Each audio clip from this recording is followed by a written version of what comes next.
A very warm welcome to all of you. This is Akash Sharma, and here we will discuss the question asked in test number 2 of Vision IS Test Series 2026, and this is test number 6311. जैसा कि आप सभी को पता है, अभी तक हमने टेस्ट नंबर 1 को कंप्लीट कर लिया है और आज टेस्ट नंबर 2 का यह फर्स्ट पार्ट है। आइए क्वेश्चन नंबर फर्स्ट पर चलते हैं। फर्स्ट क्वेश्चन स्पीकर से रिलेटेड है। Speaker of the state legislative assembly. तो इससे पहले कि हम लोग क्वेश्चन पर चलें, आप एक्टिवली रिकॉल कीजिए आर्टिकल नंबर 178 का। आर्टिकल 178 क्या कहता है कि स्टेट लेजिस्लेटिव असेंबली के as a presiding officer speaker और डिप्टी स्पीकर्स होंगे। ये क्वेश्चन बेसिकली स्पीकर की फंक्शन से रिलेटेड है। तो फर्स्ट स्टेटमेंट कह रही है he can direct a member to withdraw from the house for disorderly conduct. तो ये सभी को पता है कि जो प्रिसाइडिंग ऑफिसर होता है, मीन्स जो स्पीकर होता है, वो विधानसभा में डिसिप्लिन बनाए रखता है। इतना ही नहीं, वो डिकोरम मेंटेन करता है हाउस का, और ये इसका प्राइमरी फंक्शन होता है। तो अगर कोई मेंबर डिसऑर्डरली बिहेव करता है तो स्पीकर उस मेंबर को बोल सकता है कि वो खुद को हाउस से विड्रा कर ले। और इस मामले में स्पीकर के पास जो पावर होती है, अथॉरिटी होती है, वो फाइनल पावर्स जो होती हैं वो स्पीकर के पास ही होती हैं। तो इस तरह से फर्स्ट स्टेटमेंट सही हो जाती है। सेकंड स्टेटमेंट ही summons and prorogues the house in session. तो ये तो सभी को पता होता है कि विधानसभा में जो हाउस है उसको समन और प्रोरोग्स कौन करता है, तो वो गवर्नर करता है। जैसे लोकसभा में या राज्यसभा में समन्स और प्रोरोग्स हाउस को कौन करता है, तो प्रेसिडेंट करता है। सिमिलरली एट स्टेट लेवल पर गवर्नर करता है। तो इस तरह से स्टेटमेंट गलत हो जाती है। थर्ड स्टेटमेंट है he is empowered for revocation of suspension of A member. तो स्पीकर को ये पावर मिलती है, वो हाउस के किसी मेंबर को सस्पेंड कर सकता है, लेकिन अगर इसके सस्पेंशन को रिवोक करना है तो वो पावर हाउस को मिली हुई होती है। हाउस अगर चाहे तो उस मेंबर के सस्पेंशन को रिवोक कर सकता है। तो थर्ड स्टेटमेंट भी गलत हो जाती है। तो इस तरह से इस क्वेश्चन का आंसर हो जाता है option A is the correct answer. अच्छा, इससे पहले क्वेश्चन नंबर 2 पर चलें। स्पीकर के कुछ बेसिक या कोर फंक्शंस देख लेते हैं। तो पहला कि ये जो है हाउस में डिकोरम मेंटेन करता है, डिसिप्लिन बनाए रखता है। मीन्स हाउस में आर्डर मेंटेन करने की जिम्मेदारी स्पीकर के पास होती है। दूसरा फंक्शन कह सकते हैं कि जब भी असेंबली में कभी भी रूल्स ऑफ प्रोसीजर को इंटरप्रेट करना है, उसको इन्फोर्स करना है, या फिर असेंबली में कंडक्ट ऑफ बिजनेस को इंटरप्रेट करना है, तब कौन करेगा? स्पीकर करेगा।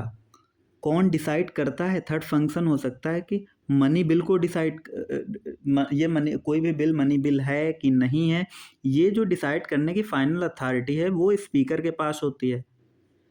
चौथा, एंटी डिफेक्शन लॉ के केस में स्पीकर ही होता है जो मेंबर्स को डिस्क्वालीफाई करता है। वो स्पीकर ही होता है जब कोई कमेटी बनती है ना, तो उसके जो चेयरमैन्स होते हैं उनको अपॉइंट कौन करता है? वो स्पीकर करता है। वोटिंग कौन करवाता है? स्पीकर करवाता है। और आप लोगों को ये भी पता होगा कि फर्स्ट इंस्टेंस में स्पीकर वोट नहीं करता है, बाकी स्पीकर ही देखता है कि अगर कोरम कंप्लीट नहीं है तो ये हाउस को एडजर्न कर देता है। आप लोग दो टर्म सुनते आए हैं, एक होता है एडजर्नमेंट और एक होता है एडजर्नमेंट साइन डाई। तो एडजर्नमेंट में क्या होता है? हाउस को स्थगित किया जाता है, लेकिन उसमें स्पेसिफिक टाइम भी दिया जाता है। ये घंटों के लिए हो सकता है, दिन के लिए हो सकता है, मीन्स किसी भी टाइम के लिए दिया जा सकता है। इसमें टाइम स्पेसिफिकली बता दिया जाता है। एडजर्नमेंट साइन डाई में क्या होता है कि हाउस को इंडेफिनिट टाइम के लिए, मीन्स टाइम क्लियर नहीं होता कितने समय के लिए स्थगित किया जा रहा है। तो ये आई होप ये दो चीज़ें आपको क्लियर हो गई होंगी, adjournment and adjournment sine die. और इसके साथ ही एक टर्म को सुना होगा, प्रोरोगेशन। प्रोरोगेशन में क्या होता है कि मतलब सेशन को ही ख़त्म कर दिया जाता है। तो जब भी हाउस को समन करना है या प्रोरोगेट करना है तो कौन करेगा? ये करेगा गवर्नर। और सेंट्रल लेवल पे मीन्स जब लोकसभा के मान लीजिए लोकसभा के हाउस को समन करना है या प्रोरोग करना है, कौन करेगा? प्रेसिडेंट करेगा। लेकिन अगर एडजर्नमेंट और एडजर्नमेंट साइंड है, ये कौन डिसाइड करता है? ये कौन करता है? तो ये स्पीकर या प्रिसाइडिंग ऑफिसर करता है। आइए नेक्स्ट क्वेश्चन पर चलते हैं। Question number two election system से रिलेटेड है। Means first past the post system और प्रोपोर्शनल रिप्रेजेंटेशन सिस्टम के बीच डिफरेंस से रिलेटेड है। तो first past the post system से हम सभी लोग फैमिलियर हैं। जो एक अपने आसपास जो आप विधायक का इलेक्शन देखते हैं या फिर सांसद का इलेक्शन देखते हैं, वो first past the post system ही है। मीन्स इसमें क्या होता है, अगर विधायक के इलेक्शन को ले लें तो एक स्टेट जो होता है, स्टेट को टेरिटोरियल कंस्टिट्यूंसीज में डिवाइड कर दिया जाता है। और ये कंस्टिट्यूंसी मान लीजिए ए हुई, तो इसमें नंबर ऑफ कैंडिडेट खड़े होते हैं। मान लिया ए, बी और सी कैंडिडेट खड़े होंगे इलेक्शन में। इनके लिए वोटिंग होगी। तो इनमें से वो बंदा विजयी माना जाएगा जिसने सबसे ज़्यादा वोट्स सिक्योर किए होंगे। मान लीजिए ए को अगर बी और सी से ज़्यादा वोट मिले तो ए विजयी माना जाएगा। इससे अलग प्रोपोर्शनल रिप्रेजेंटेशन सिस्टम में क्या होता है, मान लीजिए दो पार्टीज हैं, पार्टी ए और पार्टी बी। पार्टी ए को 40% वोट्स मिलते हैं और पार्टी बी को 60% वोट्स मिलते हैं। तो इनके बीच में सीटों का बंटवारा भी ऐसा होगा, तो ये माना जाएगा ए को 40% सीट मिल जाएंगी और बी को 60% सीट मिल जाएगी। मीन्स ए को 40% रिप्रेजेंटेशन मिल जाएगा और बी को 60% रिप्रेजेंटेशन मिल जाएगा। तो इस तरह से जो प्रोपोर्शनल रिप्रेजेंटेशन सिस्टम है, इसमें जो माइनॉरिटी पार्टीज होती हैं उनको भी प्रोपोर्शनली रिप्रेजेंटेशन का मौका मिल जाता है। फर्स्ट स्टेटमेंट क्या कह रही है, क्वेश्चन क्या कह रहा है कि अगर इंडिया में जो डायरेक्ट इलेक्शन हो रहे हैं first past the post system होने के बजाय अगर प्रोपोर्शनल रिप्रेजेंटेशन सिस्टम से होते तो क्या क्या फ़ायदा होता। फर्स्ट स्टेटमेंट कह रही है political parties will win seats in proportion of the votes they get. तो ये अभी हमने बताया कि हाँ, अगर प्रोपोर्शनल रिप्रेजेंटेशन सिस्टम होता तो पॉलिटिकल पार्टीज को उनके जिस प्रपोर्शन में उनको वोट मिली हैं उस प्रपोर्शन में सीट भी वो जीतती। Various sections in the society will get more representation in the government. तो ये भी सही है, क्योंकि अभी हम लोगों ने देखा था जो इसमें इनमें माइनॉरिटी जो होते हैं उनको भी रिप्रेजेंटेशन का मौका मिल जाता है। There may be more number of multi party coalition for the formation of government. तो हाँ, ये तो पॉसिबिलिटी है ही। फिर अगर हर एक पार्टी को एडिक्वेट प्रोपोर्शनली रिप्रेजेंटेशन का मौका मिल रहा है, बहुत सारी पार्टी होंगी, तो मेजॉरिटी में आने के लिए मीन्स गवर्नमेंट फॉर्म करने के लिए उनको मल्टी पार्टी कोएलिशन की तरफ जाना ही पड़ता है। तो इस तरह से करेक्ट आंसर हो जाता है option number D is the correct answer. तो आइए ब्रीफली हम लोग first past the post system और प्रोपोर्शनल रिप्रेजेंटेशन के डिफरेंस को देख लेते हैं। First past the post system and proportional representation system. First past the post system में क्या होता है, कंट्री को स्मॉल ज्योग्राफिकल टेरिटरीज में डिवाइड कर दिया जाता है जिनको कंस्टिट्यूंसीज कहा जाता है। और प्रोपोर्शनल रिप्रेजेंटेशन में क्या होता है कि जो लार्ज ज्योग्राफिकल एरिया को कंस्टिट्यूंसी कहा जा सकता है। हो सकता है कि एंटायर कंट्री एक कंस्टिट्यूंसी की तरह काम करे। इसमें क्या होता है, first part the post system में एक रिप्रेजेंटेटिव होगा, वो एक रिप्रेजेंटेटिव होगा जो हर एक कंस्टिट्यूंसी के लिए एक रिप्रेजेंटेटिव चुना जाएगा। लेकिन प्रोपोर्शनल रिप्रेजेंटेशन सिस्टम में ऐसा हो सकता है कि एक कंस्टिट्यूंसी के लिए एक से अधिक रिप्रेजेंटेटिव हों। First past the post system में जो वोटर वोट्स करते हैं वो कैंडिडेट के लिए वोट करते हैं। जबकि इसमें पार्टी के लिए वोट किया जाता है। मैं first past the post system में हो सकता है कि एक पार्टी है जिसने 40% वोट पाए, लेकिन उसको 60% सीटें उसने जीत ली हो। लेकिन प्रोपोर्शनल रिप्रेजेंटेशन सिस्टम में ऐसा होता है कि अगर कोई पार्टी 40% सीट जीतती 40% वोट पाती है तो वो 40% सीट ही जीतेगी। ये कुछ बेसिक डिफरेंसेस है। नेक्स्ट क्वेश्चन पर चलते हैं, क्वेश्चन नंबर 3, जो पार्लियामेंट्री कमेटी से रिलेटेड है। तो जैसा कि पता है कि पार्लियामेंट के पास बहुत सारे काम होते हैं और ये काम बहुत कॉम्प्लेक्स होते हैं। तो जनरली होता ये है कि ना तो पार्लियामेंट के पास एडिक्वेट टाइम होता है और ना ही कभी कभी वो ज़रूरी एक्सपर्टीज होती है regarding making of a laws making of a law. किसी कानून को बनाने के लिए, किसी कानून को समझने के लिए कई बार होता है कि उसके पास एडिक्वेट नॉलेज नहीं होता है। इसको ऐसे भी समझा जा सकता है कि मान लीजिए एक कानून बनाना है टेक्नोलॉजी से रिलेटेड, आईटी सेक्टर से रिलेटेड मान लीजिए, तो जो एमपीज बैठे हैं उनके पास पॉलिटिकल एक्सपीरियंस हो सकता है, पॉलिटिकल नॉलेज हो सकता है, लेकिन वो ज़रूरी टेक्निकल नॉलेज नहीं है जिससे कि वो उन इश्यूज़ को बेहतर ढंग से डील कर पाएँ। तो ऐसे में उनको एक्सपर्टीज उतना है नहीं। तो इन सब से डील करने के लिए पार्लियामेंट्री कमेटीज का प्रोविज़न लाया गया। पार्लियामेंट्री कमेटीज ये पार्लियामेंट को असिस्ट करती हैं और ये कमेटी दो तरह की हो सकती हैं, एक स्टैंडिंग कमेटी और दूसरा जो होता है वो होता है एडहॉक कमेटीज। तो स्टैंडिंग कमेटीज क्या होती हैं, ये परमानेंट होती हैं और कंटिन्यूअस बेसिस पे काम करती हैं। जैसे कि आप लोगों ने सुन रखा होगा पब्लिक अकाउंट्स कमेटी या एस्टीमेट कमेटी।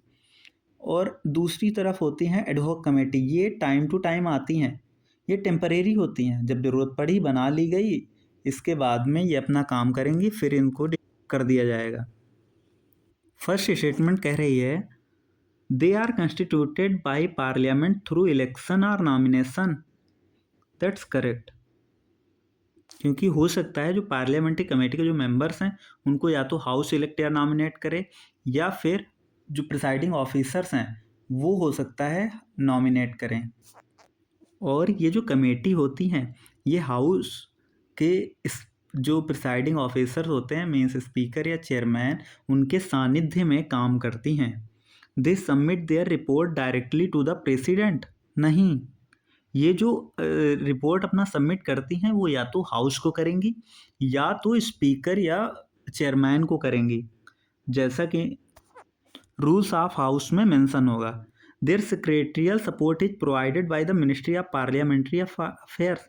तो ये भी गलत हो जाता है, क्योंकि इनको जो सेक्रेटरियल सपोर्ट दिया जाता है वो राज्यसभा या लोकसभा के द्वारा ही दिया जाता है। तो इस तरह से आंसर हो जाता है option A is the correct answer. Next question, question number 4 ये क्रॉप्स एक्सपेरिमेंट से रिलेटेड है। क्वेश्चन कह रहा है consider the following statements regarding the crops experiment, जो कि अभी न्यूज में था। फर्स्ट स्टेटमेंट क्या है, it is ISRO's first biological experiment to grow plants in space under microgravity condition. तो ये स्टेटमेंट सही है, क्योंकि जो क्रॉप्स एक्सपेरिमेंट था ये इसरो का पहला एक ऐसा बायोलॉजिकल एक्सपेरिमेंट है जिसमें क्या किया जा रहा है, अंडर माइक्रोग्रेविटी कंडीशन स्पेस में प्लांट उगाने की बात की जा रही है। और ये जो क्रॉप्स मिशन है इसको डेवलप किसने करा है, तो विक्रम साराभाई स्पेस सेंटर ने इसको डेवलप करा है। इसको डेवलप किसने करा है, विक्रम साराभाई स्पेस सेंटर ने इसको डेवलप करा है। सेकंड स्टेटमेंट क्या कह रहा है, as a part of experiment pigeon pea seeds have germinated into space. तो यहाँ पर आपको ध्यान देना है कि पिजन पी सीड्स नहीं है, काऊ पी सीड्स को उगाया गया है, काऊ पी सीड्स को जर्मिनेट किया गया है इनटू स्पेस। और आपको एक पॉइंट और याद रखना है कि ये जो क्रॉप्स मिशन है ना, इसमें PSLV ऑर्बिटल एक्सपेरिमेंट मॉड्यूल जो अभी तक सुन रखे होगे पोएम, POEM 4, इसको भी यूटिलाइज किया गया है। तो आइए इन ब्रीफ क्लियर करते हैं। क्रॉप्स एक्सपेरिमेंट किसका है? इसरो का है। इसमें poem 4 PSLV orbital experiment module को भी यूटिलाइज किया गया है। जनरली इसमें करना क्या है कि काउपी सीड जो है उसको जर्मिनेट करना है स्पेस में। तो इस तरह से ये इसरो का पहला बायोलॉजिकल एक्सपेरिमेंट बन जाता है। इसरो का पहला बायोलॉजिकल एक्सपेरिमेंट बन जाता है जिसमें क्या होगा, अंडर माइक्रोग्रेविटी कंडीशन स्पेस में पौधे उगाए जाएंगे।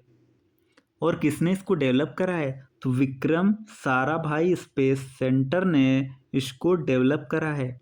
नेक्स्ट क्वेश्चन नंबर 5, जो कि रेडियो एक्सेस नेटवर्क से रिलेटेड है। तो बेसिकली ये जो रेडियो एक्सेस नेटवर्क क्या होता है, तो it enables devices like cell phone and computers to connect to a network via radio link.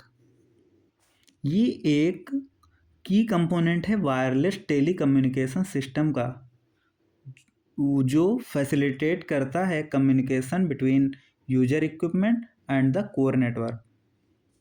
तो आइए स्टेटमेंट्स पर चलते हैं। फर्स्ट स्टेटमेंट कह रही है it facilitates wireless communication between user equipment and the core network via radio link. तो ये सही है। मीन्स ये एक ऐसा टेलीकम्युनिकेशन सिस्टम है जिसमें डिवाइसेस लाइक मोबाइल हो गया या कंप्यूटर हो गया, उसको किसी एक नेटवर्क से जोड़ा जाता है via radio link. Second statement कह रही है radio access network can be operable both in licensed spectrum bands and unlicensed spectrum band. तो ये भी सही है। ये भी आप लोग याद रख लेंगे कि जो रेडियो एक्सेस नेटवर्क है वो ऑपरेबल है दोनों ही कंडीशंस में, चाहे लाइसेंस स्पेक्ट्रम बैंड्स में है या चाहे वो अनलाइसेंस्ड स्पेक्ट्रम बैंड्स में है। इस तरह से करेक्ट आंसर हो जाता है option C is the correct answer. Next question is question number 6। तो गवर्नर जो बिल रिजर्व कर लेता है for the consideration of the president, ये क्वेश्चन उससे रिलेटेड है। तो इसमें पूछ रहा है if the president returns a bill for the consideration the state legislature must act on it within 6 month. तो आइए इससे पहले क्वेश्चन करते हैं, कुछ बेसिक ही कर लेते हैं। तो अगर कोई स्टेट जहाँ पर बाईकैमरलिज्म है, वहाँ पर अगर बिल दोनों हाउस से पास हो जाता है या फिर यूनिकैमरलिज्म है, तो अगर स्टेट असेंबली उसको पास कर देती है तो वो गवर्नर के पास असेंट के लिए जाता है। अच्छा, कॉन्स्टिट्यूशन के किस आर्टिकल में ये असेंट बिल के स्टेट लेजिस्लेचर में बिल के असेंट से रिलेटेड प्रोविजन है? तो आर्टिकल 200 में ये है कि बिल हाउसेस से पास होने के बाद में प्रेसिडेंट के असेंट के लिए जाता है। और 201 में क्या है? आर्टिकल 201 में है कि गवर्नर प्रेसिडेंट के कंसिडरेशन के लिए बिल को रिजर्व कर सकता है। तो जब एक बिल गवर्नर के पास जाता है तो गवर्नर के पास क्या क्या ऑप्शंस होते हैं? या तो वो बिल को एसेंट दे दे, या फिर बिल को रिजेक्ट कर दे, या फिर बिल को स्टेट लेजिस्लेचर के हाउसेस के पास भेज दे रिकंसिडरेशन के लिए। लेकिन रिकंसिडरेशन वाले केस में क्या होता है, अगर स्टेट जो असेंबली है बिल को दोबारा भेज देती है विद और विदाउट अमेंडमेंट, तो उस केस में गवर्नर बाउंड हो जाता है टू गिव हिज असेंट। और गवर्नर के पास चौथा ऑप्शन क्या है? वो बिल को प्रेसिडेंट के कंसिडरेशन के लिए रिजर्व कर सकता है। जब वो प्रेसिडेंट के कंसिडरेशन के लिए रिजर्व कर लेता है तो वहाँ से गवर्नर का काम खत्म हो जाता है रिगार्डिंग बिल को असेंट करने की जिम्मेदारी प्रेसिडेंट पे चली जाती है। तो प्रेसिडेंट क्या कर सकता है कि या तो वो बिल को असेंट दे दे, या फिर बिल को रिजेक्ट कर दे, या फिर बिल को रिकंसिडरेशन के लिए फिर से स्टेट लेजिस्लेचर को वापस भेज दे। और यहाँ पर एक बात ध्यान देने योग्य है कि स्टेट असेंबली अगर बिल को विद अमेंडमेंट या फिर विदाउट अमेंडमेंट दोबारा से पास करके असेंट के लिए भेजती है, तो अब यहाँ पर प्रेसिडेंट बाउंड नहीं है कि वो बिल को असेंट देगा ही देगा। वो चाहे तो दे सकता है और चाहे तो ना दे। और एक चीज़ याद कर लेंगे आप लोग कि जब प्रेसिडेंट रिकंसिडरेशन के लिए बिल रिटर्न करता है तो स्टेट लेजिस्लेचर को 6 महीने के भीतर उस पर एक्ट करना ही होगा। तो इस तरह से फर्स्ट स्टेटमेंट जो कह रही है if the president returns a bill for reconsideration the state legislature must act on it within 6 month, सही है। सेकेंड स्टेटमेंट कह रही है the state legislature repasses the bill with or without amendment the president is bound to, तो ये आप लोग याद रखना, अभी हम बताए थे कि प्रेसिडेंट बाउंड नहीं होता है, तो ये गलत हो जाता है। The governor is required to reserve for presidential consideration any bill that affects the jurisdiction of state high court. कुछ बिल होते हैं जिसमें गवर्नर प्रेसिडेंट के कंसिडरेशन के लिए बिल को रिजर्व करता है। उसमें एक केस ये होता है कि अगर स्टेट हाई कोर्ट के ज्यूरिडिक्शन को बिल अफेक्ट करता है तब ये गवर्नर पर ऑब्लिगेटरी हो जाता है कि गवर्नर को करना ही पड़ेगा, प्रेसिडेंशियल कंसिडरेशन के लिए बिल को रिजर्व करना ही पड़ेगा। तो इस तरह से स्टेटमेंट फर्स्ट सही हो जाती है, स्टेटमेंट सेकंड गलत है, स्टेटमेंट थर्ड अगेंस्ट सही हो जाती है। तो answer is 1 and 3 is correct. So statement 2 statement are correct, answer is option B. Next question is question number 7 जो कि यूनियन काउंसिल ऑफ मिनिस्टर से रिलेटेड है। फर्स्ट स्टेटमेंट कह रहा है original constitution placed no restrictions on the number of minister in union government. तो कह रहा है कि ओरिजिनल कॉन्स्टिट्यूशन में ऐसा कोई रिस्ट्रिक्शन नहीं था कि इतने मिनिस्टर होंगे। तो आप लोगों को यहाँ पर याद आ रहा होगा 91st constitutional amendment act of 2003, 2003 का 91st कॉन्स्टिट्यूशनल अमेंडमेंट एक्ट। इसमें ये कहा गया था कि काउंसिल ऑफ मिनिस्टर की strength including PM means PM plus council of minister, इनके जो नंबर्स होंगे वो लोकसभा की टोटल स्ट्रेंथ का 15%, लोकसभा की टोटल स्ट्रेंथ का 15% इसको एक्सीड नहीं करेंगे, मीन्स इससे कम ही होंगे। तो ये किस एक्ट में ये प्रोविजन लाया गया? ये 91st कॉन्स्टिट्यूशनल अमेंडमेंट एक्ट 2003 में लाया गया। तो ये प्रोविजन लाया क्यों गया था? तो ये मिनिस्टर्स की संख्या को रिस्ट्रिक्ट करने के लिए लाया गया था। मीन्स इससे ऐसा नहीं होगा कि बहुत सारे मिनिस्टर बना दिए गए। बहुत सारे मिनिस्टर्स अगर हो जाएंगे तो प्रॉपर फंक्शनिंग में दिक्कत आएगी, उनके बीच में कोऑर्डिनेशन ही नहीं बैठ पाएगा और काम में तो देरी होगी ही, इफ़िशियंसी भी नहीं आ पाएगी। Next statement is 52nd constitutional amendment 1985 disqualify a legislator who is disqualified under the anti-defection law from becoming a minister। तो इस स्टेटमेंट में बेसिकली ये कहा जा रहा है कि अगर किसी भी पार्लियामेंट के किसी भी हाउस का कोई भी मेंबर होगा, मीन्स वो इससे मतलब नहीं है कि वो किस पार्टी को बिलोंग करता है, अगर वो एंटी डिफेक्शन के ग्राउंड पे डिस्क्वालीफाई हो जाता है तो वो मिनिस्टर बनने के लिए भी डिस्क्वालीफाई हो गया है। क्या ऐसा है? तो हाँ, ऐसा ही है, ये स्टेटमेंट सही हो जाती है। The original constitution place no restrictions on the number of minister in the union government, ये भी सही है। तो answer is correct, answer is option C, both 1 and 2 is correct. तो इससे पहले कि हम लोग आगे बढ़ें, एंटी डिफेक्शन लॉ के बारे में कुछ बेसिक कर लेते हैं। तो एक्चुअली हो क्या रहा था कि इंडिपेंडेंस के बाद में आप लोगों ने सुन रखा होगा आया राम गया राम की सरकार। मीन्स ऐसा हो रहा था कि सरकारें अपना टर्म जो 5 साल का टर्म होता है वो पूरा ही नहीं कर पा रही थी। एक पार्टी कुछ दूसरी पार्टीज के कुछ मेंबर्स को अपनी साइड कर ले रही है और अपनी खुद की सरकार बना ले रही है। तो इसमें खरीद फरोख्त भी बहुत होती थी सांसदों की, विधायकों की। तो इन सब से निपटने के लिए 52nd कॉन्स्टिट्यूशनल अमेंडमेंट एक्ट आया 1985 में। इसमें क्या होता है, एक नया शेड्यूल जोड़ दिया गया, शेड्यूल 10th शेड्यूल जोड़ा गया, और इसमें कुछ प्रोविजंस लाए गए कि अगर कोई पर्सन किसी पार्टी से इलेक्शन जीतता है और वो इलेक्शन जीतने के बाद में उस पार्टी को छोड़ के कोई दूसरी पार्टी ज्वाइन करता है तो उसको डिस्क्वालीफाई कर दिया जाएगा। और जो व्हिप जारी की जाती है, मीन्स जो पार्टी डायरेक्शन अगर वो वोटिंग करता है या वोटिंग से अब्सटेन कर देता है अगेंस्ट द पार्टी डायरेक्शन, तब भी उसको डिस्क्वालीफाई किया जा सकता है। और ये भी कहा गया था कि अगर कोई इंडिपेंडेंट कैंडिडेट है, वो किसी इलेक्शन के बाद में किसी पार्टी को ज्वाइन करता है, तब वो डिस्क्वालीफाई कर दिया जाएगा।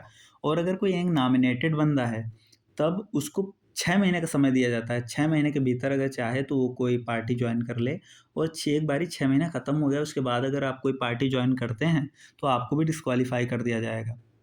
और 1985 में ये प्रोविज़न था कि अगर कोई एक पार्टी, मान लीजिए एक्स है और एक्स के 1/3 मेंबर, 1/3 उस पार्टी को छोड़ के कोई दूसरी पार्टी वाई ज्वाइन कर रहे हैं, तब उसके मेंबर डिस्क्वालीफाई नहीं होंगे। लेकिन 1/3 भी मेंबर किसी पार्टी से अलग करना उतना मुश्किल था नहीं। तो ये भी होता जा रहा था बार बार कि एक पार्टी के 1/3 मेंबर उठ के किसी दूसरी पार्टी में चले गए। तो ऐसे में 91st कॉन्स्टिट्यूशनल अमेंडमेंट एक्ट जब आया, तब उसमें ये 1/3 से 2/3 कर दिया गया। मीन्स अब ये है कि अगर किसी पार्टी के 2/3 मेंबर उस पार्टी को छोड़ के किसी दूसरी पार्टी में जाएंगे तो वो डिस्क्वालीफाई नहीं होंगे अंडर एंटी डिफेक्शन। तो अंडर एंटी डिफेक्शन जो मेंबर्स को डिस्क्वालीफाई करता है, ये कौन करता है? ये चेयरमैन या स्पीकर करता है, और इसका डिसीजन फाइनल माना जाता है। लेकिन क्या ये जो डिसीजन होता है चेयरमैन का, स्पीकर का, जुडिशियल रिव्यू के अंडर है? तो हाँ, ये सब्जेक्ट टू जुडिशियल रिव्यू है। बहुत ही फेमस केस आप लोगों ने एक सुना होगा, किहोतो होलोहान केस। तो ये इसी से रिलेटेड है कि जो स्पीकर का डिसीजन होगा वो सब्जेक्ट टू जुडिशियल रिव्यू है। तो आइए नेक्स्ट क्वेश्चन पर चलते हैं। Question number 8। क्वेश्चन नंबर 7 में हमने क्या आंसर लगाया था? First statement is correct. Original constitution placed no restrictions on the number of ministers in the union government. And second statement is also correct. The 52nd constitutional amendment act disqualifies legislator who is disqualified under anti-defection law from becoming a minister. So option C is the correct answer. Option C is the correct answer. Next question number 8, जो कि high court जजेस के appointment से related है। तो article 217 के बारे में आप सभी जानते होंगे। आर्टिकल 217 में क्या है? हाई कोर्ट जजेस के अपॉइंटमेंट से रिलेटेड है। आर्टिकल 217 हाई कोर्ट जजेस के अपॉइंटमेंट से रिलेटेड है। तो इसमें कौन कौन भाग लेता है? हाई कोर्ट जज का अपॉइंटमेंट कौन करता है? प्रेसिडेंट करता है। और इसको रिमूव कौन कर सकता है? तो प्रेसिडेंट ही रिमूव करेगा। तो प्रेसिडेंट हाई कोर्ट जज को अपॉइंट करते समय कंसल्ट करता है। किससे किससे करता है? चीफ जस्टिस ऑफ इंडिया से करता है, concern high court chief justice से करता है, और कंसर्न स्टेट के गवर्नर से करता है। और अपॉइंटमेंट कौन रहा है? प्रेसिडेंट कर रहा है। कौन कौन भाग ले रहा है? President, chief justice of India, governor of the concern state और chief justice of concern high court. और आप सभी ने थर्ड जजेस केस के बारे में सुना होगा। थर्ड जजेस केस में क्या कहा गया था कि जो चीफ जस्टिस ऑफ इंडिया की कंसल्टेशन है वो merely chief justice of India उसमें नहीं होगा, उसमें 2 सीनियर मोस्ट जज भी होंगे। 2 सीनियर मोस्ट जज भी होंगे जो कंसल्टेशन में पार्ट लेंगे। फिफ्थ स्टेटमेंट क्या कह रहा है? Chief secretary of the concern state, गलत। Leader of opposition in the state assembly, गलत। बाकी और कोई भाग नहीं लेता है। और इसमें एक ये भी प्रोविज़न आता है कि मान लीजिए एक हाई कोर्ट जज जो है वो 2 स्टेट के लिए कॉमन हाई कोर्ट का जज बनाया जा रहा है, तो उस केस में जो कंसर्न स्टेट हैं उनके गवर्नर्स से, मीन्स दोनों स्टेट के गवर्नर से कंसल्टेशन किया जाएगा। अच्छा, हाई कोर्ट जज बनने के लिए क्या क्या क्वालिफिकेशंस ज़रूरी हैं? तो वो एक तो सिटीजन वाला प्रोविज़न है कि सिटीजन होना चाहिए। दूसरा क्या है कि किसी भी जुडिशियल ऑफिस को 10 साल के लिए होल्ड करा हो उसने, कम से कम 10 साल के लिए होल्ड करा हो, या फिर हाई कोर्ट्स या दो से अधिक हाई कोर्ट्स में वो 10 साल के लिए एडवोकेट रहा हो, 10 साल से ज़्यादा समय के लिए एडवोकेट रहा हो, 10 साल के लिए किसी जुडिशियल ऑफिस को होल्ड किया हो, इंडिया का सिटीजन हो, और उसकी एज जो है वो 62 ईयर से कम होनी चाहिए, 62 ईयर से कम होनी चाहिए। इसमें कोई मिनिमम एज वाला कोई क्राइटेरिया नहीं है। और सुप्रीम कोर्ट वाले में आप देख रहे होते हैं कि एक प्रेसिडेंट के ओपिनियन में अगर कोई बंदा कानून का जानकार है, ज्यूरिस्ट है, तो उसको सुप्रीम कोर्ट का जज बनाया जा सकता है। लेकिन हाई कोर्ट में ऐसा कोई प्रोविज़न नहीं होता। इसकी सैलरी कहाँ से जाती है? तो कंसोलिडेटेड फंड ऑफ स्टेट से जाती है, जबकि जो हाई कोर्ट जज की जो पेंशन है वो कंसोलिडेटेड फंड ऑफ इंडिया से आती है। Next question number 9। Question number 8 का आंसर क्या हो जाता है? Option A is the correct answer. Question number 9 जो कि पब्लिक अकाउंट्स कमेटी से रिलेटेड है, इसमें कह रहा है पब्लिक अकाउंट कमेटी से के बारे में क्या सही नहीं है? It was setup first under the provision of the government of India act 1919। तो ये सही स्टेटमेंट है, क्योंकि जो पब्लिक अकाउंट कमेटी है इसको गवर्नमेंट ऑफ इंडिया एक्ट 1919 के अंडर ही इस्टेब्लिश किया गया था। और कब बनी थी? 1921 में बनी थी। इसमें अभी के लिए कितने मेंबर्स होते हैं? 22 मेंबर्स होते हैं, 15 from Lok Sabha and 7 from Rajya Sabha. और ये मेंबर कितने समय के लिए ऑफिस होल्ड करते हैं? तो 1 साल के लिए ये ऑफिस होल्ड करते हैं। और इन मेंबर्स को पार्लियामेंट हर साल इलेक्ट करती है, और इनका इलेक्शन बेस्ड होता है principle of proportional representation by means of the single transferable vote system. तो इस तरह से क्या होता है कि हर एक पार्टी को रिप्रेजेंटेशन मिल जाता है। एक स्टेटमेंट इसके बारे में जो बहुत पूछा जाता है, क्या मिनिस्टर इस कमेटी का मेंबर हो सकता है? तो याद रखेंगे कि मिनिस्टर कभी भी पब्लिक अकाउंट कमेटी का मेंबर नहीं हो सकता। इसका चेयरमैन कौन होगा? तो इसका चेयरमैन, तो इस कमेटी के जो भी मेंबर्स होते हैं, मीन्स जो भी 22 मेंबर्स होते हैं, उनमें से एक बंदे को speaker as a chairman appoint करेगा, जो कमेटी को चेयर करता है। तो यहाँ पब्लिक अकाउंट कमेटी के बारे में एक पॉइंट और, कि इसका फंक्शन क्या होता है, ये कमेटी बनाई क्यों जाती है? तो सीएजी जो अपनी रिपोर्ट देता है ना, उस रिपोर्ट को एग्जामिन करती है पब्लिक अकाउंट कमेटी। तो ये तो सभी को पता होगा ना कि सीएजी प्रेसिडेंट को 3 रिपोर्ट सबमिट करता है। एक होता है audit report on appropriation account, दूसरा होता है audit report on finance account, एक होता है अप्रोप्रिएशन अकाउंट, एक होता है audit report on finance account, और एक होता है audit report on public undertaking.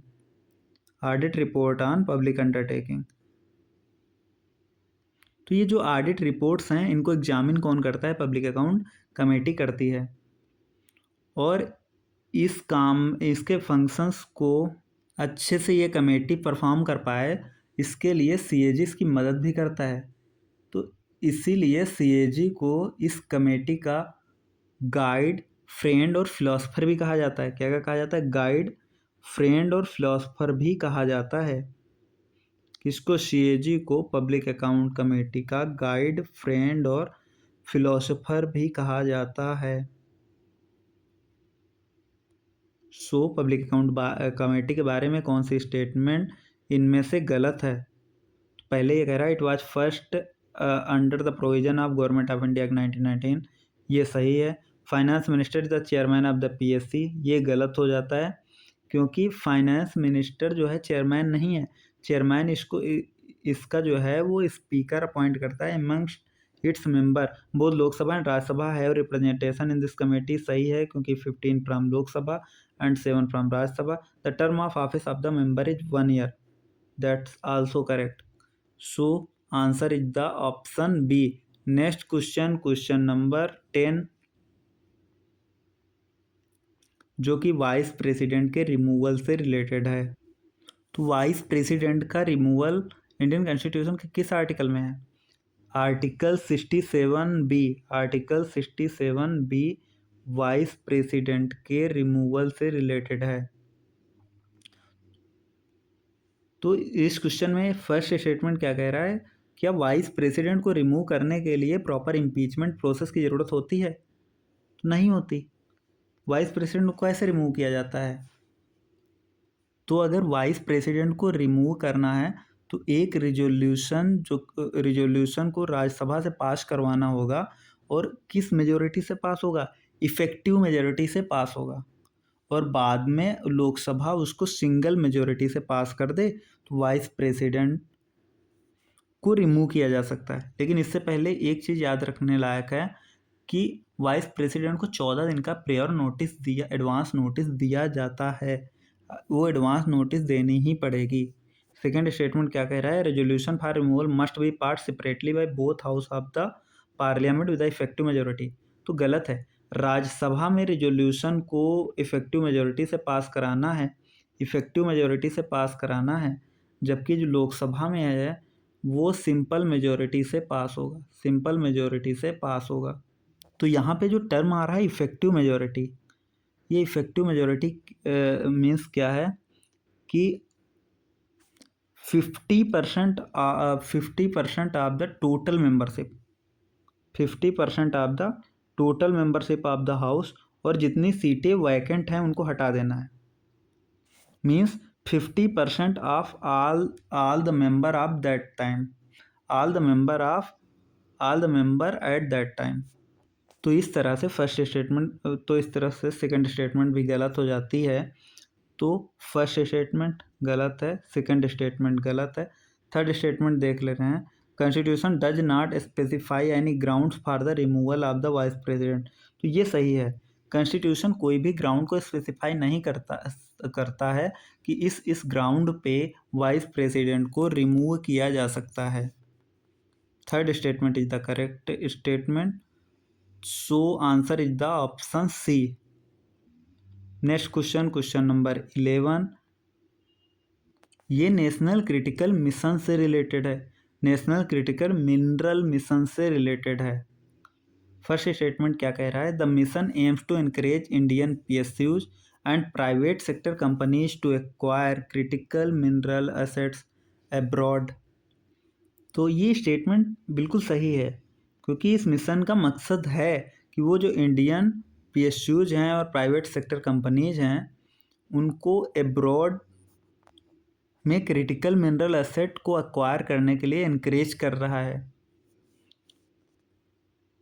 और ये जो नेशनल क्रिटिकल मिनरल मिशन है ना, ये मिनिस्ट्री ऑफ माइंस के अंडर लॉन्च किया गया है, मिनिस्ट्री ऑफ माइंस के अंडर लॉन्च किया गया है।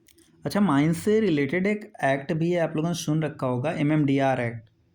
कौन सा? MMDR act, mines and minerals development and regulation act. Mines and minerals development and regulation act 1957। इस एक्ट को अभी हाल ही में अमेंड किया गया था। कब किया गया था? 2023 में, 2023 में अमेंड किया गया था। तो आफ्टर अमेंडमेंट क्रिटिकल मिनरल के एक्सप्लोरेशन और माइनिंग में इजाफा देखा गया है। ये उसको बढ़ाने की बात भी करती है, क्रिटिकल मिनरल के एक्सप्लोरेशन और माइनिंग को। Second statement is the mission will encompass all stages of the value chain from mineral exploration to recovery from end of life product. This statement is also correct. Third statement is it is launched by Ministry of Science and Technology. तो अभी हम लोगों ने देखा ministry of mines के under है, तो ये थर्ड स्टेटमेंट गलत हो जाती है। थर्ड स्टेटमेंट ही अगर आप लोग गलत कर देते तो इस तरह से अगर आप देखेंगे तो दो स्टेटमेंट काट सकते थे। ऑप्शन ए नहीं हो सकता, ऑप्शन सी नहीं हो सकता, यहाँ तो हम लोगों ने चालू कर लिया, तो option B is the correct answer. इस मिशन के अंतर्गत ये भी कहा गया था कि मिनरल प्रोसेसिंग पार्क इस्टेब्लिश किए जाएंगे, मिनरल प्रोसेसिंग पार्क इस्टेब्लिश किए जाएंगे और क्रिटिकल मिनरल्स के रिसाइकलिंग को सपोर्ट किया जाएगा। जो एक्सप्लोरेशन होगा क्रिटिकल मिनरल का, उसको इंटेंसिफाई किया जाएगा। Next question is question number 12। Money bill question number 12 money bill से रिलेटेड है। मनी बिल कॉन्स्टिट्यूशन के आर्टिकल 110 में इसकी डिफिनीशन दी गई है। आर्टिकल 110 आर्टिकल 110 में मनी बिल की डिफिनीशन दी गई है। फर्स्ट स्टेटमेंट यहाँ पर क्या कह रहा है, मनी बिल जो पार्लियामेंट में मनी बिल इंट्रोड्यूस किया जाता है उससे रिलेटेड कुछ बेसिक कर लेते हैं कि ये केवल और केवल लोकसभा में किया जा सकता है और मिनिस्टर ही मनी बिल को इंट्रोड्यूस कर सकता है। प्रेसिडेंट की प्रायर रिकमेंडेशन लेनी होगी। राज्यसभा मैक्सिमम 14 दिन के लिए बिल को होल्ड कर सकता है। वो इसको रिजेक्ट नहीं कर सकता और अमेंड नहीं कर सकता। कोई बिल मनी बिल है कि नहीं है, इस पर स्पीकर का डिसीजन फाइनल होता है। आइए स्टेटमेंट्स की तरफ चलते हैं। तो फर्स्ट स्टेटमेंट कह रही है all finance bills are money bill but all money bills are not finance bill. यही स्टेटमेंट गलत हो जा रही है भाई, क्योंकि all money bills are finance bill but all finance bill are not money bill. तो ये हम लोगों ने देखा कि स्पीकर ही लोकसभा का सर्टिफाई करता है कि पर्टिकुलर बिल मनी बिल है या नहीं है। A minister who is member of Rajya Sabha can not introduce a money bill in the Rajya Sabha, क्योंकि ये हम लोगों ने देखा है कि मनी बिल को केवल और केवल लोकसभा में इंट्रोड्यूस किया जा सकता है। The president can withhold his assent to a money bill but can not return it for reconsideration of the house.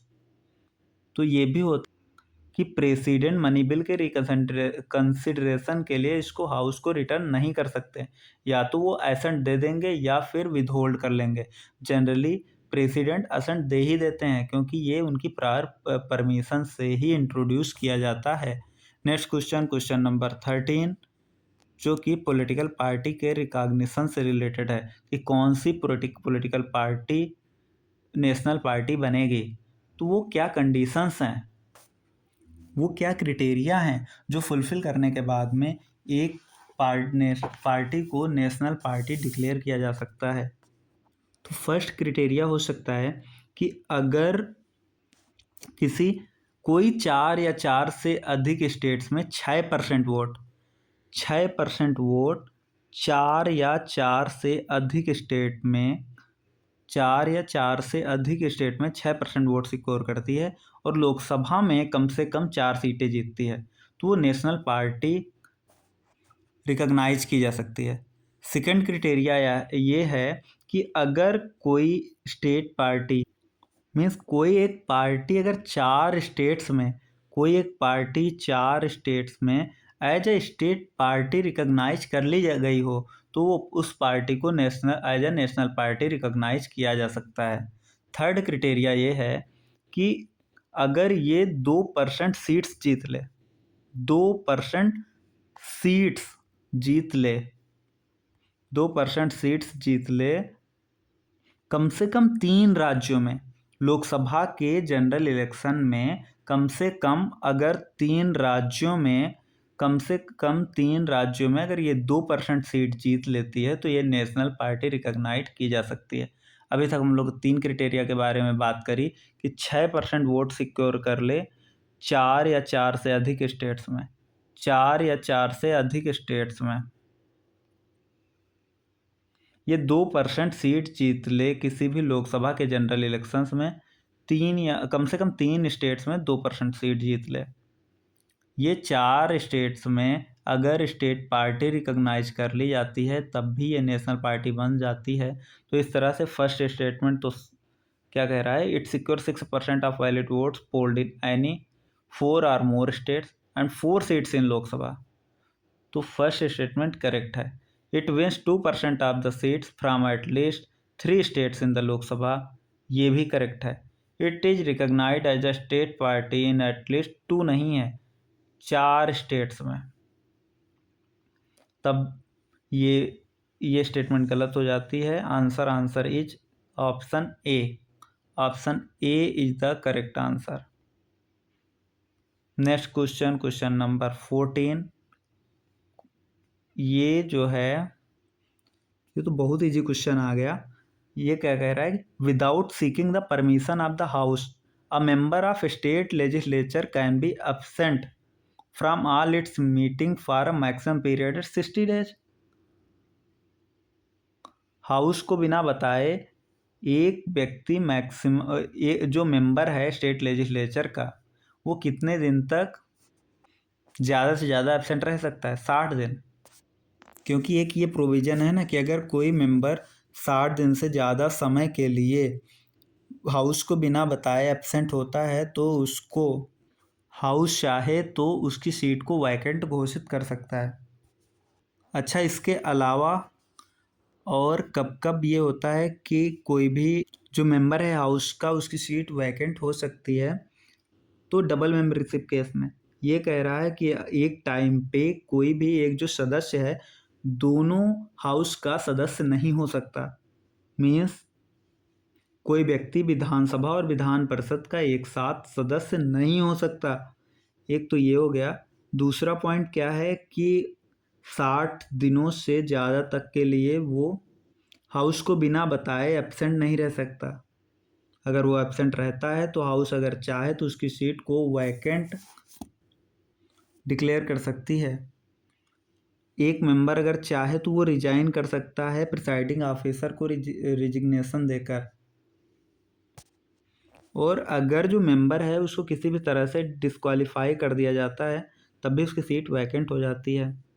ये 4 कंडीशंस के अलावा और भी कुछ कंडीशंस हैं जिनमें वो उसकी सीट वैकेंट हो सकती है। एक तो ये है कि अगर उसका इलेक्शन कोर्ट द्वारा नलिफाई कर दिया जाता है। दूसरा ये है कि अगर उसको हाउस के बाहर एक्सपेल कर दिया गया। तीसरा, या तो वो प्रेसिडेंट या वाइस प्रेसिडेंट चुन लिया जाता है तब भी उसको सीट अपनी छोड़नी पड़ेगी। और अगर या तो फिर वो स्टेट का गवर्नर चुन लिया जाता है तब भी उसको अपनी सीट छोड़नी पड़ जाएगी। नेक्स्ट क्वेश्चन, क्वेश्चन नंबर 15, जो कि लेजिस्लेटिव काउंसिल से रिलेटेड है। फर्स्ट स्टेटमेंट क्या कह रही है कि all voting citizens of India are eligible to be elected to any state assembly. तो ये तो सभी को पता है ना कि अगर कोई भी पर्सन जो किसी स्टेट असेंबली के लिए इलेक्ट होना चाहता है वो कंसर्न्ड स्टेट की असेंबली कंस्टिट्यूंसी में इलेक्टर होना चाहिए। फर्स्ट स्टेटमेंट तो गलत हो जाती है। सेकेंड स्टेटमेंट क्या कह रहा है, the council must return a money bill in 14 days. तो ये सही है, काउंसिल को 14 दिन के भीतर मनी बिल को रिटर्न ही करना होगा। The member of the legislative council can not be the chief minister और मिनिस्टर। ये गलत हो जाता है अगेन, क्योंकि लेजिस्लेटिव काउंसिल का मेंबर भी चीफ मिनिस्टर बन सकता है। 15 में answer is option A is the correct answer.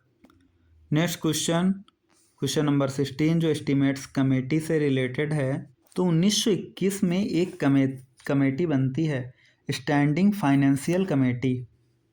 तो एस्टीमेट कमेटी का ओरिजिन का ट्रेस इसी कमेटी से किया जा सकता है, स्टैंडिंग फाइनेंशियल कमेटी। 1950 में जॉन मताई की रिकमेंडेशंस आती हैं और उसकी बेसिस पे एस्टीमेट कमेटी को इस्टेब्लिश किया जाता है।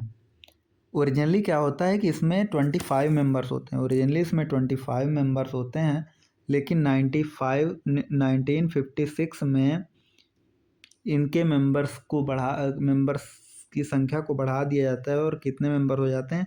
30 मेंबर हो जाते हैं। तो अभी के लिए एस्टीमेट कमेटी में कितने मेंबर्स होते हैं? 30 मेंबर होते हैं। और ध्यान देने योग्य बात यह है कि ये जो 30 के 30 मेंबर हैं ये लोकसभा से ही लिए जाते हैं, ओनली फ्रॉम लोकसभा।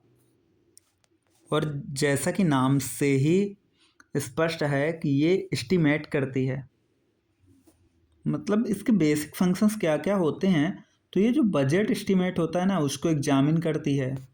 ये एग्जामिन करती है कि जो पैसा within the limits of policy ही निकाला गया है या फिर उससे ज़्यादा हो गया है। ये अल्टरनेटिव पॉलिसीज को भी सजेस्ट करती हैं कि अगर उसके बजाय ये पॉलिसी ले ली गई होती तो कम खर्च होता या फिर इफ़िशियंसी ज़्यादा होती। और ये भी सजेस्ट करती है कि पार्लियामेंट को किस फॉर्म में, पार्लियामेंट को जो एस्टिमेट्स प्रेजेंट किए करने हैं वो किस फॉर्म में प्रेजेंट करने हैं। और इससे रिलेटेड एक पॉइंट जो बार बार पूछा जाता है कि ये जो बजट एस्टिमेट्स को एग्जामिन करती है ये पार्लियामेंट के वोट करने के बाद में करती है, ये कभी भी पार्लियामेंट को वोट करने से पहले बजट एस्टिमेट्स को एग्जामिन नहीं करती है। ये इसका एक ड्रॉबैक भी माना जाता है। तो आइए क्वेश्चन पर चलते हैं। It comprises of member drawn only from Lok Sabha, सही है। कितने मेंबर होते हैं? 30 मेंबर्स होते हैं। It examines the budget estimates only after they have been voted by the parliament, ये भी सही है। 16 answer is option C. Next question, question number 17 जो सेंट्रल स्टेट फाइनेंशियल रिलेशन से रिलेटेड है। तो इससे पहले के क्वेश्चन पर चलें, कुछ पॉइंट्स जो कि जानने चाहिए कि जो लोकल अथॉरिटीज़ हैं, जो किसी एक स्टेट में local authorities situated with in a state, उनकी जो भी प्रॉपर्टी या इनकम है वो सेंट्रल टैक्सेशन, उस पर सेंट्रल टैक्स लगता ही है, उनको सेंट्रल टैक्स से छूट नहीं मिली हुई है। वैसे सेम एज प्रॉपर्टी या इनकम जो भी किसी कॉरपोरेशन या कंपनी की जो कि स्टेट ओन कर रहा है उनको, उस पर भी सेंट्रल टैक्स लगाता है। लेकिन एक चीज़ याद रखना आप लोग कि जो सेंटर की प्रॉपर्टी होती है उस पे कोई भी स्टेट गवर्नमेंट टैक्स नहीं लगा सकती। म्यूनसिपैलिटी, डिस्ट्रिक्ट बोर्ड, पंचायत कोई भी सेंट्रल गवर्नमेंट की प्रॉपर्टी पर कोई टैक्स नहीं लगाएगा। तो आइए स्टेटमेंट को देखते हैं। The property or income of corporation and companies owned by a state government is exempt from taxation by the centre. तो ये अभी हम लोगों ने देखा कि जो भी प्रॉपर्टी या इनकम कोई कॉरपोरेशन कंपनी, अगर कोई भी कॉरपोरेशन या कंपनी की अगर कोई प्रॉपर्टी या इनकम है तो उस पर सेंटर टैक्स लगाएगा, मीन्स उसको कोई एग्जम्पशन नहीं मिला है। तो ये गलत हो जा रहा है क्योंकि इज नॉट एग्जेम्प्टेड होना चाहिए था। दूसरा स्टेटमेंट क्या कह रहा है? All properties of the union government within state are subject to state taxation. तो स्टेट टैक्स नहीं लगा सकता सेंट्रल गवर्नमेंट की प्रॉपर्टी पे। तो इस तरह से दोनों स्टेटमेंट गलत हो जाती हैं। The correct answer is option D, neither one nor two, neither one nor two. Next question, question number 18 जो कि इलेक्टोरल ट्रस्ट से रिलेटेड है। तो अभी क्या हुआ था कि मतलब सुप्रीम कोर्ट ने इलेक्टोरल बॉन्ड्स को स्क्रैप्ड कर दिया गया था। तो अभी जो पॉलिटिकल डोनेशन है वो इलेक्टोरल ट्रस्ट के थ्रू बहुत ज़्यादा आने लगे थे। तो इलेक्टोरल ट्रस्ट काफ़ी ज़्यादा न्यूज में था। तो इलेक्टोरल ट्रस्ट के बारे में आप लोग क्या कुछ जानते हैं? तो वो कंपनी जो कि कंपनीज एक्ट 1956 के अंडर रजिस्टर्ड हैं, वो कंपनीज जो कि कंपनीज एक्ट 1956 के अंडर रजिस्टर्ड हैं, वो केवल और केवल इलेक्टोरल ट्रस्ट के लिए अप्लाई करने के लिए एलिजिबल हैं। और इनका मेन ऑब्जेक्टिव यही होता है कि पॉलिटिकल पार्टीज के लिए चंदा इकट्ठा करती हैं। और अभी के लिए ये चल रहा है कि इलेक्टोरल ट्रस्ट में जो कंपनी या इलेक्टोरल ट्रस्ट इस्टेब्लिश कर रही है उसका नाम इंडिकेट नहीं होता है। तो इसमें कौन कौन कंट्रीब्यूट कर सकता है इस इलेक्टोरल ट्रस्ट में? कोई भी इंडिविजुअल जो इंडिया का सिटीजन है, कोई भी एक ऐसी कंपनी जो कि इंडिया में रजिस्टर्ड है, और अगर कोई एक इंडियन रेसिडेंट है तो वो भी कंट्रीब्यूट कर सकता है। तो इसमें एक प्रोविज़न और करा जाता है कि इलेक्टोरल ट्रस्ट को अपना रजिस्ट्रेशन जो है वो रिन्यू करवाना पड़ता है हर तीसरे साल। कब? हर तीसरे साल अपने रजिस्ट्रेशन को रिन्यू करवाना पड़ता है। एडमिनिस्ट्रेटिव एक्सपेंस के लिए ये 5% पैसे को ही खर्च कर सकते हैं। 95% जो मनी इकट्ठा होगा वो रिस्पेक्टिव पॉलिटिकल पार्टीज को चला जाएगा इन प्रपोर्शनल टू देयर रिसिप्ट्स। तो आइए स्टेटमेंट्स देख लेते हैं। फर्स्ट स्टेटमेंट क्या कह रही है? Electoral trust are non profit organisation. तो ये इतना सही है कि ये नॉन प्रॉफिट ऑर्गेनाइजेशन है, रजिस्टर्ड अंडर कंपनीज एक्ट 2013। तो ये अभी हम लोगों ने देखा था, ये कंपनीज एक्ट 1956 के सेक्शन 25 ऑफ कंपनीज एक्ट 1956 के अंडर रजिस्टर्ड होते हैं। Second statement, these trust can receive contribution from companies registered in India and Indian citizens. ये स्टेटमेंट सही है, क्योंकि ये जो कंट्रीब्यूशन रिसीव करते हैं किससे किससे, कोई भी अगर कंपनी इंडिया में रजिस्टर्ड है, कोई भी इंडियन सिटीजन है, कोई इंडियन रेसिडेंट है, वो भी कंट्रीब्यूट कर सकता है। Third statement, electoral trust must renew registration every year. तो ये देखा था कि ना, इलेक्टोरल ट्रस्ट को रिन्यू करवाना पड़ता है रजिस्ट्रेशन, लेकिन हर तीसरे साल। चौथी स्टेटमेंट क्या कह रहा है, electoral trust are required to distribute 50% of their total income to eligible political party. तो 95% उनकी टोटल इनकम का 95% रिस्पेक्टिव पॉलिटिकल पार्टीज को देना होगा। 5% वो रख सकते हैं जो एडमिनिस्ट्रेटिव एक्सपेंसेस के लिए होगा। Next question, so question number 18 का आंसर क्या हो जाता है, correct answer is option B. Next question, question number 19 जो इंटर स्टेट काउंसिल से रिलेटेड है। इंडियन कॉन्स्टिट्यूशन में कौन सा आर्टिकल है जो इंटर स्टेट काउंसिल से डील करता है, तो आर्टिकल 263। तो इंडिया जैसा कि एक फेडरल कंट्री है, तो इसमें आप लोग देख ही रहे होंगे कि स्टेट के बीच में टसल्स होती रहती हैं। सेंट्रल स्टेट के बीच में, स्टेट्स के बीच में ये टसल्स होती ही रहती हैं, अलग अलग मुद्दों को लेकर के टाइम टू टाइम आप देखते ही रहते हैं। तो ज़रूरी है कि डेमोक्रेसी के प्रॉपर फंक्शनिंग के लिए कि सेंटर और स्टेट के बीच में तो हार्मोनी और बैलेंस होना ही चाहिए। स्टेट के बीच में भी जो रिलेशन होने चाहिए वो कार्डियल रिलेशन होने चाहिए, एक हार्मोनी होनी चाहिए, एक बैलेंस होना चाहिए।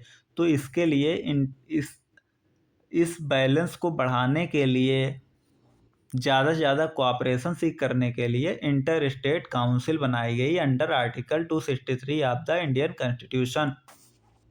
और ये जो इंटर स्टेट काउंसिल है, ये एक रिकमेंडेटरी बॉडी होती है। और ये एक बात याद रख लेंगे कि हर साल ये कम से कम 3 बार मिलती है। हर साल कम से कम ये 3 बार मिलती है। At means meet at least thrice in a year. Meet at least thrice in a year. At least thrice in a year. In a year. और इसकी जो मीटिंग्स होती हैं वो कैमरे में होती हैं। जो क्वेश्चंस होते हैं, सारे क्वेश्चंस होते हैं वो कंसेंसस से डिसाइड होते हैं। एक स्टैंडिंग कमेटी भी होती है काउंसिल की, और इस काउंसिल की जो स्टैंडिंग कमेटी होती है, इसको 1996 में सेटअप किया गया था, कि जिससे कि कंटिन्यूअस कंसल्टेशन किया जा सके। और जो इंटर स्टेट काउंसिल की ये जो स्टैंडिंग कमेटी होती है, इसमें कौन कौन मेंबर्स होता है, तो यूनियन होम मिनिस्टर जो होता है इसका चेयरमैन होता है। यूनियन होम मिनिस्टर्स का चेयरमैन होता है। 5 यूनियन कैबिनेट मिनिस्टर होते हैं, और 9 जो होते हैं वो मुख्यमंत्री होते हैं। कौन कौन होता है, यूनियन होम मिनिस्टर चेयरमैन होता है, 5 यूनियन कैबिनेट मिनिस्टर होते हैं, 9 चीफ मिनिस्टर्स होते हैं। तो आइए स्टेटमेंट्स पे चलते हैं। फर्स्ट स्टेटमेंट क्या कह रहा है, the decision taken by the council are legally binding on the centre and state. तो हमने पहले ही देखा कि ये रिकमेंडेटरी बॉडी है, मीन्स इसके डिसीजंस जो हैं वो लीगली बाइंडिंग नहीं होते हैं सेंटर और स्टेट पे। तो फर्स्ट स्टेटमेंट तो गलत हो जाती है। Standing committee of the council exist under the chairmanship of prime minister, तो गलत हो जाता है, क्योंकि अभी हमने देखा कि यूनियन होम मिनिस्टर उसको चेयर करता है। थर्ड है, the council is required to meet at least twice a year. तो ये देखा मैंने कि 3 बार कम से कम एक साल में मिलती है, thrice a year. So answer is the option D, none is the correct. Next question, question number 20 जो नेशनल ब्रॉडबैंड मिशन से रिलेटेड है। नेशनल ब्रॉडबैंड मिशन 2.0 क्या कह रहा है, aims to achieve minimum fixed broadband download speed of 100 MB Mbps all over India by 2030। तो statement सही है, क्योंकि जो नेशनल ब्रॉडबैंड मिशन 2.0 है, इसका मकसद ही यही है कि मिनिमम जो फिक्स्ड ब्रॉडबैंड डाउनलोड स्पीड है उसको 100 Mbps तक ले जाना है। कब तक? 2030 तक। और मिशन जो है वो इम्प्लीमेंट किया जा रहा है under ministry of communication. National broadband mission जो है ये मिनिस्ट्री ऑफ कम्युनिकेशन के अंदर ही इम्प्लीमेंट किया जा रहा है। So option C is the correct answer, national broadband mission. और एक आप लोगों ने सुन रखा होगा कि संचार साथी मोबाइल ऐप है। ये दोनों पोर्टल जो जो दोनों थे, नेशनल ब्रॉडबैंड मिशन और संचार साथी मोबाइल ऐप, इसको मिनिस्ट्री ऑफ कम्युनिकेशन ने लॉन्च किया था। नेशनल ब्रॉडबैंड मिशन जो 2.0 है, इसके कुछ ऑब्जेक्टिव्स हैं जो आप लोग याद रख लें कि इसमें क्या है कि 2030 तक जो 2.7 लाख विलेज हैं उनको कनेक्टिविटी प्रोवाइड कराना है। मीन 2.7 लाख गांवों को ब्रॉडबैंड कनेक्टिविटी प्रदान करना है। दूसरा क्या है,